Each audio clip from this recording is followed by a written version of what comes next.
نبی کریم صلی اللہ علیہ وآلہ وسلم کی یہ عادت تھی کہ وہ نماز کے بعد صحابہ کرام سے پوچھا کرتے تھے کہ آپ میں سے کسی نے کل رات کوئی خواب دیکھا ہے؟ اگر دیکھا ہے تو وہ مجھے بتائے، میں اس خواب کی تعبیر بتاؤں۔ لیکن ایک دن بہت ہی عجیب واقعہ ہوا۔ نبی کریم صلی اللہ علیہ وآلہ وسلم نے صحابہ سے پوچھنے کے بجائے فرمایا، میں نے کل رات ایک بہت ہی خوفناک خواب دیکھا ہے۔ رسول اللہ نے فرمایا کہ کل رات میرے خواب میں دو لوگ آئے اور ان دو لوگوں نے مجھے میرے خواب میں جگایا اور مجھ سے کہا، انطلق انطلق، چلیے چلیے۔ اس خواب میں نبی کریم صلی اللہ علیہ وآلہ وسلم نے 7 قسم کے الگ الگ منظر دیکھے، اور وہ 7 کے 7 منظر ہر مسلمان کے لیے جاننا بہت زیادہ ضروری ہیں۔ وہ دو لوگ کون تھے جو نبی صلی اللہ علیہ وآلہ وسلم کو اپنے ساتھ لے گئے، یہ بھی آپ اس ویڈیو کے اینڈ تک جان جائیں گے۔ رسول اللہ نے فرمایا، فانطلقنا، ہم لوگ چل دیے، اور ابھی ہم کچھ ہی آگے چلے تھے کہ ہم نے دیکھا کہ ایک آدمی زمین پر لیٹا ہوا ہے۔ اب جو آدمی زمین پر لیٹا ہوا تھا، اس کے سر کے بالکل اوپر ایک آدمی کھڑا تھا جس کے ہاتھ میں ایک بہت بڑا پتھر تھا۔ اس شخص نے وہ پتھر زمین پر لیٹے ہوئے شخص کے سر پر مارا اور زمین پر لیٹے ہوئے شخص کا سر اس پتھر سے کچل دیا۔ رسول اللہ نے فرمایا، فیتدحرج، پتھر گھومتا ہوا نیچے آ گیا، اور پھر وہ شخص دوبارہ سے پتھر کو اٹھانے کے لیے نیچے گیا اور اس پتھر کو اٹھا کر اس دوسرے شخص کے پاس لایا، تو اس وقت تک زمین پر لیٹے ہوئے شخص کا سر پھر سے ٹھیک ہو چکا تھا، اور اس نے پھر سے اس کے سر پر پتھر مارا اور اس کے سر کو پتھر سے کچل دیا۔ رسول اللہ نے فرمایا کہ یہ سب کچھ بار بار ہو رہا تھا، تو میں نے ان دو لوگوں سے پوچھا، سبحان اللہ، ما ھذانی، یہ کیا ہو رہا ہے، یہ لوگ کیا کر رہے ہیں؟ تو ان دو لوگوں نے مجھے کوئی جواب نہیں دیا اور صرف یہی کہا، انطلق انطلق، چلیے چلیے۔ رسول اللہ نے فرمایا کہ ابھی ہم کچھ آگے ہی چلے تھے تو ہم نے دیکھا کہ پھر سے ایک شخص زمین پر لیٹا ہوا ہے اور اس کے سر کے اوپر بھی ایک شخص کھڑا ہوا ہے۔ تو اب کیا اس شخص کے ہاتھ میں یہ پتھر تھا؟ نہیں، اس شخص کے ہاتھ میں ایک ہک تھا۔ کس چیز کا ہک؟ حدید، لوہے کا ہک۔ وہ اس ہک سے کیا کر رہا تھا؟ وہ شخص اس ہک سے 3 کام کر رہا تھا۔ پہلا یہ کہ وہ لیٹے ہوئے شخص کی آنکھ کے اندر ہک ڈالتا اور وہاں سے اس کو چیرتا ہوا پیچھے سر سے ہک کو نکال دیتا، پھر وہ اس کی ناک کے اندر ہک ڈالتا اور وہاں سے چیرتا ہوا پیچھے سر سے نکال دیتا، اور پھر وہ اس کے منہ کے اندر ہک ڈالتا اور وہاں سے چیرتا ہوا پیچھے سر سے نکال دیتا۔ رسول اللہ نے فرمایا کہ جس شخص کے ہاتھ میں ہک تھا وہ پہلے دوسرے شخص کے منہ کی ایک سائڈ کے ساتھ یہ سب کچھ کرتا، اور پھر جب وہ اس کے منہ کی دوسری سائڈ کی طرف یہ سب کچھ کرنے لگتا تو اس کے منہ کی پہلی سائڈ بالکل صحیح ہو جاتی، ٹھیک ہو جاتی، اور پھر وہ شخص اس کے منہ کی پہلی سائڈ کے ساتھ بھی پھر سے یہی کرتا۔ رسول اللہ نے فرمایا کہ یہ سب بھی بار بار ہو رہا تھا، تو میرے ساتھ جو 2 لوگ تھے، میں نے ان سے پھر سے پوچھا، سبحان اللہ، ما ھذانی، یہ کیا ہو رہا ہے، یہ کیوں ہو رہا ہے؟ تو ان 2 لوگوں نے مجھے پھر سے کچھ جواب نہیں دیا اور صرف یہی کہا، انطلق انطلق، چلیے چلیے۔ رسول اللہ نے فرمایا کہ جب میں ان 2 لوگوں کے ساتھ تھوڑا سا اور آگے گیا تو میں نے وہاں پر ایک تنور دیکھا۔ تنور ایک اوون کی طرح ہوتا ہے، لیکن ایک ایسا اوون جس کی شیپ سلنڈر یا کون کی طرح ہوتی ہے۔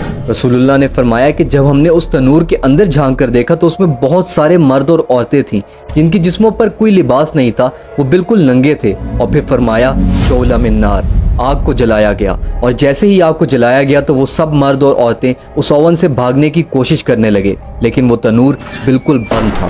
رسول اللہ نے فرمایا کہ میں نے ان 2 لوگوں سے پوچھا جو میرے ساتھ تھے کہ من ہؤلاء، یہ کون لوگ ہیں؟ تو ان 2 لوگوں نے مجھے کوئی جواب نہیں دیا اور صرف یہی کہا، انطلق انطلق، چلیے چلیے۔ رسول اللہ نے فرمایا کہ اب میں جیسے ہی ان 2 لوگوں کے ساتھ تھوڑا سا اور آگے گیا تو میں نے ایک نہر دیکھی، خون کی طرح لال نہر۔ اس خون کی نہر کے اندر ایک شخص تیرتا ہوا کنارے کی طرف جا رہا تھا، اور کنارے کے اوپر پہلے سے ہی ایک شخص کھڑا تھا، اور اس شخص کے ہاتھ کے اندر حجارہ، پتھر تھے۔ اب جیسے ہی وہ شخص کنارے پر پہنچتا ہے اور اپنے منہ کو کھولتا ہے تو کنارے پر کھڑا دوسرا شخص اس کے منہ کے اندر پتھر مارتا ہے، اور وہ تیرنے والا شخص پھر سے نہر میں ڈوبنے لگتا ہے، اور یہ سب بھی پچھلی بار کی طرح بار بار ہو رہا تھا۔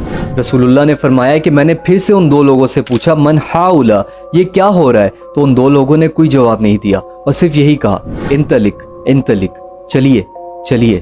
رسول اللہ نے فرمایا کہ ابھی ہم تھوڑا ہی آگے گئے تھے کہ میں نے ایک بہت ہی خوفناک شکل والا آدمی دیکھا، اتنی خوفناک شکل کا آدمی کہ اس جیسا انسان میں نے پہلے کبھی نہیں دیکھا تھا۔ رسول اللہ نے فرمایا، یشعل النار ویسعى حلاها، کہ وہ شخص آگ جلا رہا تھا اور آگ کے آس پاس چکر لگا رہا تھا۔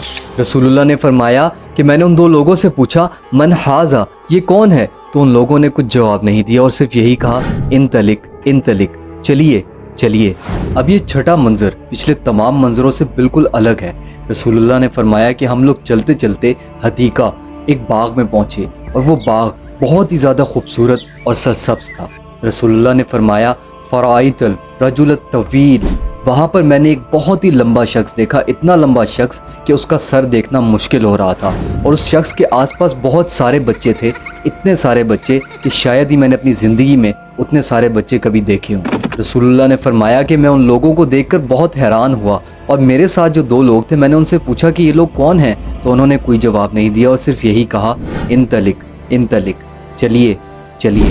رسول اللہ نے فرمایا فانطلقنا، ہم آگے چل دیے، اور آگے جاتے ہی ہم ایک اور باغ میں داخل ہو گئے، اور وہ والا باغ پچھلے باغ سے بھی زیادہ خوبصورت اور حسین تھا، اور اس باغ کے باہر ایک گیٹ لگا ہوا تھا، تو ہم لوگ اس گیٹ کے پاس چلے گئے۔ تو ان 2 لوگوں نے رسول اللہ سے کہا اطلع، اوپر چلیے، تو رسول اللہ نے فرمایا کہ ہم سب لوگ اوپر چل دیے، اور اوپر جاتے ہی ہم لوگ مدینہ ایک شہر میں جا پہنچے، ایک ایسا شہر کہ جس کی اینٹیں سونے اور چاندی کی تھی۔ رسول اللہ نے فرمایا کہ جیسے ہی ہم لوگ اس شہر کے اندر داخل ہوئے تو وہاں پر میں نے اتنے حسین لوگ دیکھے کہ ویسے حسین لوگ میں نے اپنی زندگی میں کبھی نہیں دیکھے تھے، لیکن ان لوگوں کے منہ کی ایک سائڈ تو بہت زیادہ حسین تھی، لیکن منہ کی دوسری سائڈ بہت ہی زیادہ خوفناک اور خراب۔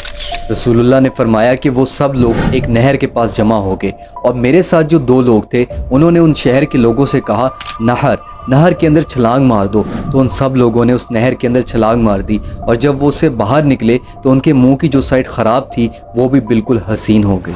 رسول اللہ نے فرمایا کہ جو 2 لوگ میرے ساتھ تھے ان میں سے ایک نے مجھے کہا دیکھیے، اور جب میں نے اس طرف دیکھا تو میرے سامنے ایک بہت ہی زیادہ خوبصورت محل تھا۔ رسول اللہ نے فرمایا کالغما، بالکل بادلوں جیسا۔ تو ان لوگوں نے رسول اللہ سے کہا ھذا قصرک ھذا بیتک، یہ آپ کا محل ہے۔ تو رسول اللہ نے فرمایا بارک اللہ فیکم، اللہ آپ پر خیر فرمائے، اب مجھے اس کے اندر لے جائیں۔ تو ان لوگوں نے کہا لا بعد، ابھی نہیں، ایک وقت آئے گا جب آپ اس محل میں داخل ہو جائیں گے۔ رسول اللہ نے فرمایا کہ وہ 2 لوگ ملائکہ فرشتے تھے، اور ان لوگوں نے مجھے پیچھے دکھائے گئے تمام منظروں کے بارے میں ایک ایک کر کے بتایا۔ انہوں نے بتایا کہ سب سے پہلا شخص جس کا سر پتھر سے کچلا جا رہا تھا وہ شخص وہ تھا جو قرآن پڑھتا تھا، اور پھر بعد میں اس نے قرآن کو چھوڑ دیا، قرآن پڑھنا بھی چھوڑ دیا اور قرآن کے احکامات کو بھی ماننا چھوڑ دیا۔ وَكَانَ يَنَامُ عَنْ صَلَاةِ الْمَكْتُوبَةِ، اور وہ شخص جان بوجھ کر نمازوں کو چھوڑتا تھا، نمازیں نہیں پڑھتا تھا۔ اب دوسرا شخص جس کی آنکھیں ناک منہ کو ہک سے چیرا جا رہا تھا وہ شخص وہ تھا جو صبح اٹھتا تھا اور جھوٹ بولنا شروع کرتا تھا، اور رات کو سونے سے پہلے تک جھوٹ بولتا رہتا تھا۔ آسان الفاظوں میں وہ عذاب جھوٹے شخص کو ہو رہا تھا۔ اب وہ لوگ جو اوون تنور کے اندر ننگے بغیر لباس کے جل رہے تھے وہ لوگ وہ تھے جو زنا کرتے تھے، وہ عذاب زانی لوگوں کو زنا کرنے والوں کو ہو رہا تھا۔ وہ شخص جو خون کی نہر میں تھا وہ شخص وہ تھا جو سود لیتا تھا یا سود دیتا تھا، وہ عذاب سود خور کو ہو رہا تھا۔ اور وہ خوفناک شکل والا آدمی جو آگ جلا رہا تھا اور آگ کے آس پاس گھوم رہا تھا وہ مالک تھا۔ کون مالک؟ خازن جہنم، جہنم کا پہرے دار۔ اب وہ شخص جو بہت لمبا تھا، اتنا لمبا کہ مشکل سے اس کا سر نظر آ رہا تھا، فرمایا ھذا ابراہیم، وہ ابراہیم علیہ السلام تھے، اور ان کے آس پاس جو بچے تھے وہ بچے وہ تھے جو چھوٹی عمر میں بالغ ہونے سے پہلے فوت ہو جاتے ہیں۔ اور اب آخر میں وہ لوگ جن کے منہ کی ایک سائڈ تو ٹھیک تھی لیکن ایک سائڈ خراب تھی، فرمایا خلات عملا صالحا وعملا سیئا، یہ وہ لوگ تھے جو نیک عمل بھی کرتے تھے اور برے عمل بھی کرتے تھے۔ اللہم اجرنا من النار، اللہ تعالیٰ سے یہی دعا ہے کہ اللہ تعالیٰ مجھے، آپ کو اور تمام مومن مسلمانوں کو قبر کے عذاب سے بھی اور آخرت کی جہنم کے عذاب سے بھی بچا لے۔ اپنا اور اپنے ایمان کا بہت سارا خیال رکھیے گا۔ فی امان اللہ۔